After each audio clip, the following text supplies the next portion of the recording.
good day to you. This is Todd. I'm just a regular dude walking in the Word. Thanks for joining us as we are continuing our journey through the book of Matthew.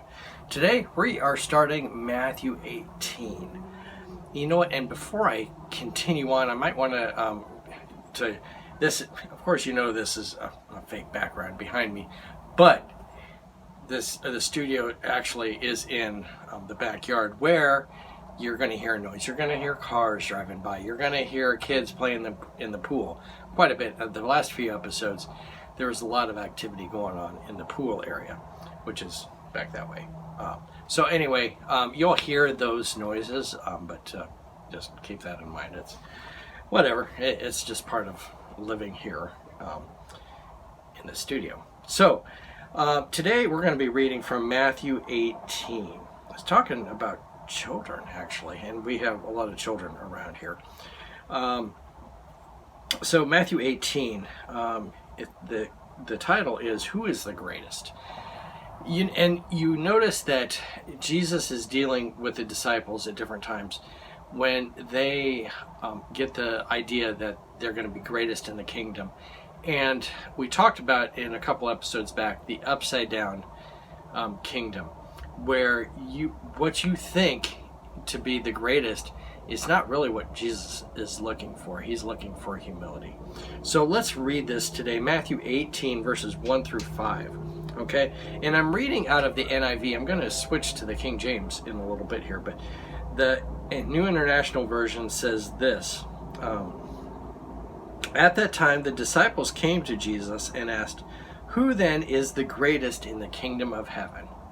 Most likely it was for selfish ambition, like, am I the greatest? So, verse 2, he called a little child to him and placed the child among them. And he said, "Truly I tell you, unless you change and become like little children, you will never enter the kingdom of heaven. Therefore, whoever takes the lowly position of this child is the greatest in the kingdom of heaven. And whoever welcomes one such child in my name welcomes me." Now, let's focus on that phrase there, and it says, verse 3, and he said, "Truly I tell you, unless you change and become like little children, you will never enter the kingdom of heaven." Okay, change.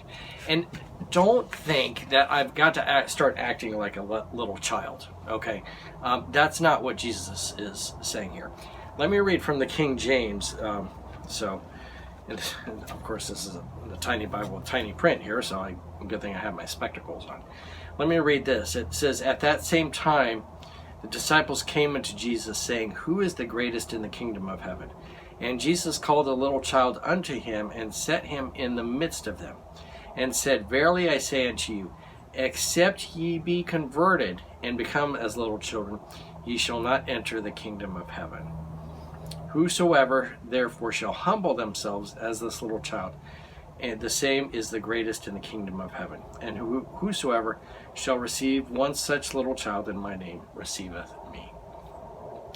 Verse 3 is what I want us to focus on there. It says, and I say to you, except ye be converted. Okay? Converted. Similar as to what Jesus said to Nicodemus, you must be born again. You have to have new life. Okay?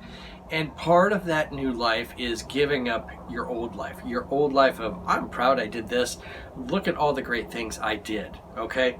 And when you're a child, especially we have a 7-month-old girl with us right now, she can't say, "Look at all the great things I did today, Dad. Do you see what I did? I actually started crawling today." All that stuff. She can't even talk yet.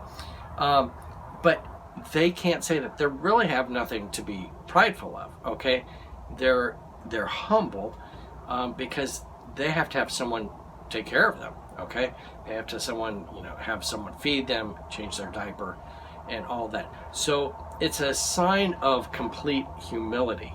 Okay, being like a child. Whereas if I'm an adult, I kind of lose that humility because I take care of myself. I don't need diapers. I can feed myself, all that stuff, okay? But Jesus is saying, unless you convert and become like a child, become born again, And the big thing I want you to see here is this. We have to have the humility. God has called us here that he wants the humility. And see, he's saying here, the greatest in the kingdom of heaven is not this great guy who can do it all himself. It's the one who has complete humility to trust in me, okay, and for me to take care of him. That is the greatest in the kingdom of heaven. So the big thing today is humility. If you want to be great in God's kingdom, you gotta have that humility. Okay? So, thank you for watching. I'm just a regular dude walking in the Word, and I look forward to seeing you tomorrow as we continue our journey through the book of Matthew. Lord's blessing. I'll see you then.